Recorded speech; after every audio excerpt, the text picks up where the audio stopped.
La femme flic escorte le maire pour l'évacuer, quand deux voitures de police leur bloquent la route. Un flic armé en descend. Le chauffeur veut comprendre ce qui se passe. Avant que Marga réagisse, le flic Ripou ordonne à ses hommes de sortir. Ils ouvrent le feu sur la voiture du maire sans distinction.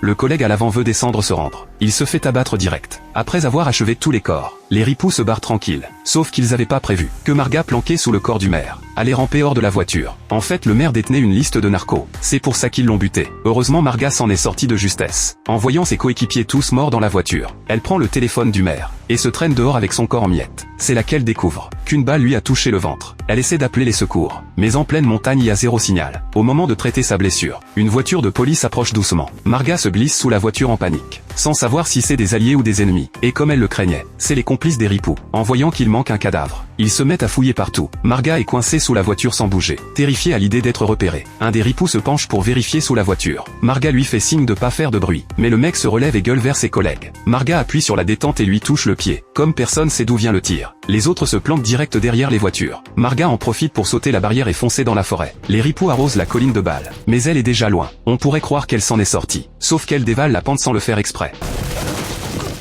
Par chance, elle atterrit derrière un rocher, ce qui la cache des ripoux en haut. En regardant le noir total en bas, ils se disent que Marga est sûrement morte, et se cassent comme si de rien n'était. Sauf que, Marga est pas morte, juste évanouie. Le lendemain, le soleil la réveille. Elle se dépêche de bander ses blessures, et sort le téléphone pour appeler à l'aide. Mais l'écran est pété, le téléphone est mort. Pour survivre, Marga serre les dents malgré la douleur, et avance centimètre par centimètre dans la forêt, parce qu'elle sait que les ripoux vont pas lâcher l'affaire. Ils vont revenir vérifier. Et effectivement, quand le chef des ripoux apprend qu'elle a filé, il pète un câble, et débarque avec des chiens pisteurs. Très vite, il trouve un bout de tissu derrière un rocher, et comprend que Marga est toujours vivante. Du coup, il lâche les chiens, pour la traquer dans la forêt. Pendant ce temps, Marga se repose au bord d'une rivière, quand une gamine apparaît de nulle part.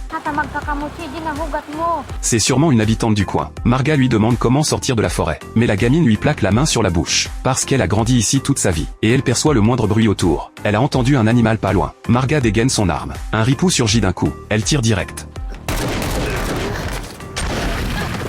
Mais le mec porte un gilet pare-balles. La balle lui fait rien du tout. Au moment où Marga va y passer, la gamine fait du bruit exprès pour attirer l'attention. Quand plus rien ne bouge autour, Marga se laisse tomber dans les pommes rassurée.